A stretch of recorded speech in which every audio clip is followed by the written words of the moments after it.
Ассаламу алейкум ва рахматуллахи ва баракатуху. За сайн байцгаана уу? Манай подкаст маань Исламын шашин Монгол хэлээр үнэн зөв ойлголт өгөхийн төлөө эхэлж байгаа. За манай эхний подкаст маань болохоор Ислам шашин гэж яг юу вэ гэдгийг монгол хэл дээр бол тайлбарлана. За манай подкастыг хөтлж байгаа хоёр хүн маань намайг Уран Заяа гэдэг. За Ислам шашныг 2020 оноос эхэлж ерөнхийдөө сонирхоод 23 онд конверт болсон буюу яг шашин руугаа ороод үргэлжлүүлээд шашны мэдлэг олж авах онлайн сургалтанд хамрагдаад өнөөдөр та бүхэндээ энэхүү зөв ойлголтыг түгээхийн төлөө подкаст эхэлж байна. За манай хамтрагч подкастын хөтлөгч маань сайн байцгаана уу? Намайг Ундрмаа гэдэг. Миний хувьд болохоор Исламын шашинд 2020 онд анх орж исэн.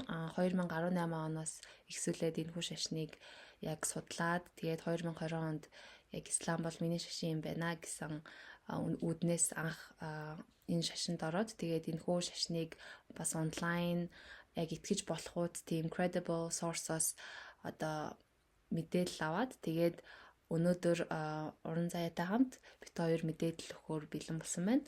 За хамгийн ихний асуулт, хамгийн их ирдэг асуулт бол Исламын шашин гэж юу вэ? Муслим гэж яг хэн бэ? Бас лалын шашин гэсэн тиймэрхүү нэрээр бол явдаг. За тэгэхээр энэ бүх ойлголтуудыг өнөөдөр ярина. За Уран Заяа маань энд хариулах баха. За Ислам гэдэг үг маань болохоор өөрөө creating peace through submission гэсэн тайлбартай. За монголоор хэлэх юм бол бурханд өөрийгөө бүрэн татгаснаар амар амгаланг олж авах гэсэн утгатай.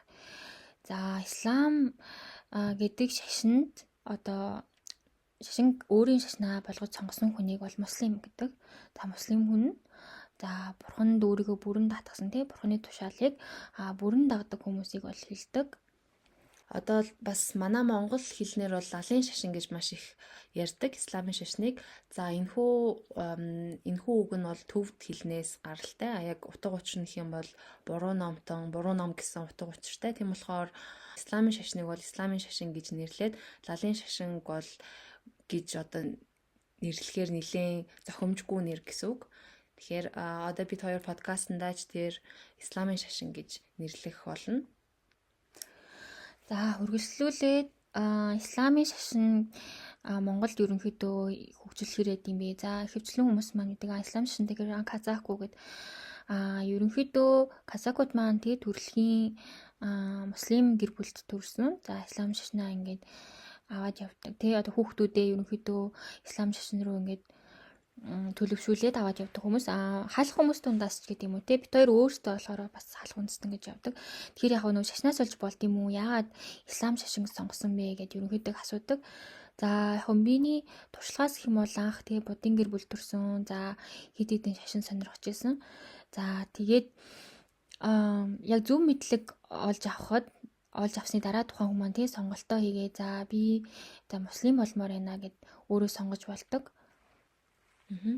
За шашнаа мэдээж одоо 21-р зуун байна.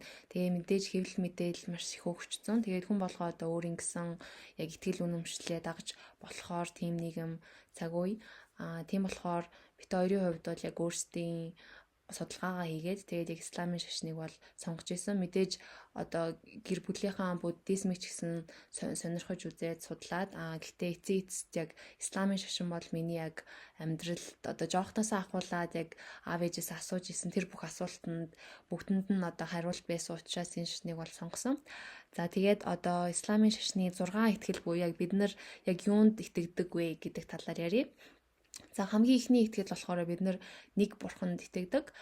За нэг бурхан гэдэг маань болохоор энэ хорвоо ертөнц болон биднийг хүн төрлөختнийг бий болгосон бүтээсэн нэг л бурхан байдаг. Бид нэг бурхандаа л залбирдаг, түүнд итгэдэг. Буддын шашинтай харьцуулах юм бол буддын шашинд болохоор маш олон төрлийн ийм бурхан байдаг. Ялангуяа Монголд хэрэгжүүлж байгаа шашин болохоор яг ийм энэтхэгийн хиндуизмтай бас нэлээд ийм холбогдсон. Тийм болохоор ийм шавраар бүтээсэн бурхан гэдэг чинь маш олон тооны ийм бурхтуудыг ингэж хүмүүс шүтдэг бол манай Исламын шашинд бол биднэрт одоо нүдэнд харагдахгүй, гар нь баригдахгүй тийм нэг бурхан байдаг гэдэгт итгэдэг. Ерөнхийдөө тийм нэг бурхан гэдэг нь араб хэлэнд Аллах гэж бол явдаг, цорын ганц тий. Яагаад үг гэхээр бурхан өөрөө бүтээгдээгүй тий. Бурханаас бусад бүх юм бурханы бүтээл гэж явна. Тэгэхээр мэдээж цорын ганц бүтээгч маань тий бурхан гэж явж байгаа. За тэгээд яагаад энэ ойлголт биднэрт байгаад идэм бэ гэхээр яг нарийн ярих юм бол тий биднэрт одоо цаанаасаа бурханы шүтэх тийм фитра байдаг. Тэр нь болохоор тий цаанаасаа хүн төлөвтөн маань бурхан шүтэх тийм төлөвтэй төрдөг. За тэгээд яагаад энэ бурхан жишээ нь бид хоёр сонгосон юм бэ? Сонгох ч юм уу те. Тэгэхээр ерөнхийдөө хүн ингээд шүтээд ингээд бурхантайгаа ингээд тодорхой хэмжээний ингээд харилцаа тогтоогоод харилцаа тогтоож байгаа. Ерөнхийдөө ингээд те залбирна. За тэгээд ямар шашнаар ороод ямар үйл хийж байгаасаа хамаараа тодорхой хэмжээгээр хүнд бол итгэл үнэмшил бол төрдөг. За үргэлжлүүлээд болохоор бид хоёр юу ярих вэ гэхээр 6 итгэл үнэмшил муслим хүмүүсийн дагдаг 6 итгэл үнэмшил байгаа. За нэгт нь болохоор за нэг бурхан, за хоёр дахь нь болохоор сахиусан тэнгэр гэж явдаг. За сахиусан тэнгэрүүд гэдэг маань болохоор сүнслэг биетүүд бурханы тушаалыг ёсчлон дагдаг тийм биетүүдийг бол хэлдэг. За хүннээс ялгаатай нь хэм бол за хүн ерөнхийдөө сонгох эрхтэй тий free willтэй төрдөг. За бурханы тушаалыг дагах уу болох уу тий үйл хийх юм уу сайн үйл хийх юм уу гэдгээ ерөнхийдөө тийм эрхтэй төрдөг. За тийм юмэр ялгаатайгаа. За 3 дахь бидний итгэдэг итгэл болохоор бурханы элч нарт итгэдэг гэдэг нь одоо исламын шашинд ялангуяа хамгийн сүүлийн бурханы элч буюу Мухаммед саллаллаху алейхи вассаламын бол хамгийн сүүлийн одоо бурханы уус элч гэдэгт итгэдэг. За тэрнээс өмнө хамгийн ихний бурханы элч болохоор Адам алейхи вассалам буюу хамгийн ихний одоо бурханы бүтээсэн хүн гэсэн үг. За тэр нь Адам алейхи вассаламаас ахуулаад Мухаммед саллаллаху алейхи вассалам хүртэл маш олон бурханы элч нарыг одоо бурхан дэлхийд илгээсэн байдаг. Тэгэхээр тэр бүх бурханы элч нарт итгэдэг гэсэн үг. За энэ дотроо Иесус алейхи вассаламд ч гэсэн бас итгэдгээр онцлогтой. За үргэлжлүүлээд ариун судруудад итгэдэг. За хамгийн алдартай сүүлийн 3 ариун судар гэдэг юм бол за исламын шашинд Куран судар гэж байдаг. За христийн шашинд болохоор Байбл тий. За жудаизм еврейчүүдийн ерөнхийдөө шашинд Тора гэж бас байдаг. За эдгээр бүгдээрээ бурханы дэлгээсүүд за ингээд цаг хугацааны хувьд өөр одоо элчүүдээр дамжаад өөрөөр одоо үндэснүүдэд бол дэлгэгдэжсэн ариун судрууд байна. За үүний хамгийн эцсийн хувилбарын судрыг болохоор Куран гэж нэрлэдэг. Өөрөөр хэлбэл дэлгээсүүд ингээд улам нарийсаад улам тодорхой болоод за тэгээд 1446 оны өмнө за Куран судар бол анх тэгээд дэлгэгдэжсэн. За судар маань 23 жилийн хугацаанд зүйлийн элч профет Мухаммед саллаллаху алейхи вассалам гэдэг элчээр дамжаад иржсэн. За судар маань дэлгэгддэг болохоор Габриэл Жибрил гэдэг сахиусан тэнгэрээр дамжуулаад бол дэлгэгжсэн. За нэг юм нэмж хэлэхэд манай одоо нэг бурхан гэдэг ойлголт бол өөрөө маш том ойлголт. Тэгээд цаашдаа бид хоёр бурханы одоо тий хамгийн одоо гайхамшигтай нэрнүүдийг бол танилцуулж явна. Тэгээд их юм бол хүмүүс маань нэг бурхан гэдэг ойлголтыг бол үнэн зөвөөр бол хүлээж авна гэж найдаж байна. За дараагийн итгэл маань болохоор хувь заяа гэдэг байгаа. За манай монголчууд ер нь бол хувь заяа байдаг гэдэгт итгэдэг. Манай исламын шашинд ч гэсэн хувь заяа бол байдаг гэж үнэн. Тэгэхээр маш олон хүмүүс хувь заяа байгаа юм бол тэгвэл бид нэр хичээх шаардлагатай мó гэсэн асуулт тавьдаг. Мэдээж бол исламын шашинд бол бид нэр өөрсдөө хичээгээд дээрээс нь хичээсний үндсэн дээр одоо ямар нэг үр дүнд хүрнэ гэдэгт бол итгэдэг. Тэрнээс гадна хувь заяа гэж байдаг. За хувь заяа нь байгаа гэдэг нь бурхан бол одоо бүх зүйлийг мэддэг. Тэгэхээр чиний одоо ирээдүйд гарах шийдвэрүүдийг ч гэсэн мэдэх учраас тэр нь бол хувь заяанд буugдсан байдаг. Тэгээ сонголтууд байгаа ч гэсэн одоо хувь заяанд одоо аль хэдийнэ бичигдсэн байгаа болохоор бид нар өөрсдийн сонголтоо хийж байгаа ч гэсэн Аллах бол бидний ирээдүйд хийх сонголтуудыг ч гэсэн мэднэ. Тийм болохоор хувь заяа гэж бол байдаг гэдэгт итгэдэг. аль хэдийн бичигдсэн байдаг. За бурхны хамгийн анхны бүтээл нь Баал гэж байдаг. За түүнээс хойш бурхан тэ дэлхийн одоо хорвоо ертөнцийн за эхэлсэн цагаас дуусах цаг хүртэл бүгднийг нь бол бичсэн байдаг гэж үсэг. За тэрхүү ном маань мэдээж бурхантай хамт байгаа. Бурханаас өөр хинж тэрийг мэдгүй гэж үдэг. За түүнээс гадна бас ингээд тухайн хүний амьдралын талаар тий аль хэдийн бичигдсэн хувьд яадаг. За хизээ төрхүү, хаан төрхүү, ямар гэр бүл төрхүү, за хизээ насрах уу, тий юу хийж амьдрах уу, юу идэж одоо юу идэх үү, тий хинтэй гэрлэх үү гэх мэтчлэн хувь зай маань бол аль хэдийн бол бичигдсэн байдаг. Түүнээс гадна мэдээж хувь хүний хичээл зүтгэлээс тий хамаарад өөрчлөгдөх юмнууд бас байдаг. Тэр нь ч гэсэндээ бас урьдчилаад тухайн хүн за өөрийгөө өөрчлөөд бас одоо ямар одоо үр дүн төлөх үү, ямар сонголт болох уу гэдгийг ч бурхан аль хэдийн бичсэн байдаг. Шалтгаан нь энэ аль хэдийн бичигдсэн байд юм аа. Тийм. За хамгийн сүүлийн ихтгэл буюу дахин амьлах гэсэн зүйлд бол итгэдэг. Дахин амьлах гэдэг нь хүн хизээ дахин амьлах юм бэ? Бусад одоо шашнаас ялгаатай нь юу юм гэхээр бусад шашин бол ингээд дахин амьлаа, дахин өөр юм болоод төрөөдэн ч гэдэг юм уу, дахин хүн бош төрөөдэн яг энэ амьдралдаа буцаж өөр хүн болж ирнэ гэдэг хүмүүс бол яг ярих тохиолдол байна. Исламын шашинд болохоор дахин амьлах гэдэг нь шүүлтэн өдөр дахин амьлахыг хэлж байгаа юм аа. Яагаад шүүлтэн өдөр гэж байгаад байгаа юм ингээд тэгэхээр шүүлтэн өдөр гэдэг өдөр маань яг юу байх юм бэ? За бид нар болохоор энэ амьдралдаа ингээд амьдраа тулж энэ 60 100 жил те энэс бага илүү урт амьдрын. Энэ яг яагаад ингэж амьдраад байгаа юм? За энэ болохоор ерөнхийдөө бид нар бол тест гэдэг итгэдэг. Яагаад тэгээд бурхан хүн төрлөختнийг хэн ямар сайн үйлс хийх нь харахын төлөө одоо бүтээсэн гэж бол хэлсэн байдаг өөрөө. За Куран сударт. За тэгэхээр энэ амьдрал маань ерөнхийдөө муслим хүмүүс энэ амьдралыг тест гэж үздэг учраас хамгийн сайнараа хичээж амьдраад за шүүлтэн өдөр одоо юу гэдэг нь те сайн амьдрсан бол шагналаа. За муу амьдарч за муу зүйл хийсэн ч юм уу те. За тэр хүмүүс мань бол шүүлтэн өдөр шилтгэлээ аавна гэж үзэг. За тухайн одоо шийтгэлийг авах те аудвала шагналыг авахын тулд хүн бол дахин дүрнэ. За бурхан болохоор анх хүмүүсийг бүтээсэн. За тэгээд үхэл гэдэг зүйлийг одоо өгсөн. За зөрүүлээд тухайн хүн маань нас ороод шүүлтэн өдрийг заав магадгүй сүнсэн тодорхой хугацаанд бол хүлээн. За тэгээд шүүлтэн өдөр бурхан дахиж амьлуулах нэ бүх сүнснүүдийг иншалла.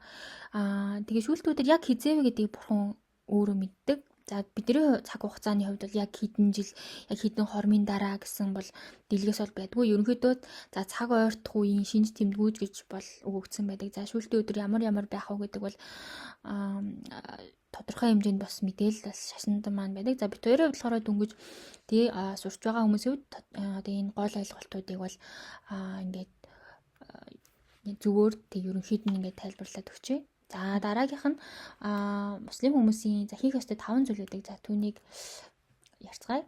За хамгийн эхний зүйл нь болохоор за муслим болсон хүн болгон одоо жишээлбэл бит хоёрын хувьд гэх юм бол шахада буюу итгэлийн гэрчлэл гэсэн юм нэг өгүүлбэр байдаг. Одоо энэ өгүүлбэр нь болохоор Аллахаас өөр ямар ч бурхан байхгүй. Тэр бол цорын ганц бурхан. Аллахын илгээсэн хамгийн сүүлийн бурхны элч бол Мухаммед саллаллаху алейхи вассалам гэсэн энэ зүйлийг хэлээд тэрэндээ бүтэн одоо зүрх сэтгэлээсээ итгэсний үндсэн дээр муслим болдог. За тэгэхээр муслим гэж явж байгаа хүмүүс бүгдээрээ шахада хэлсний үндсэн дээр муслим болдог. За хоёр дахь нь болохоор муслим хүмүүс маань ассала буюу одоо залбирал үйлддэг. За бидний заавал залбирх ёстой өдөрт тий залбирх ёстой залбирал нь бол 5 байдаг. За энэ 5 залбирал яагаад үүссэн бэ гэдэг бол түүхэн бас байдаг. За энэ бол бурхны тушаал. За өдөрт 5 удаа залбирнаа. Хамгийн эртдээ нар мантаас өмнө бол залбирна. За тэгээд өдийн залбирал гэж байна.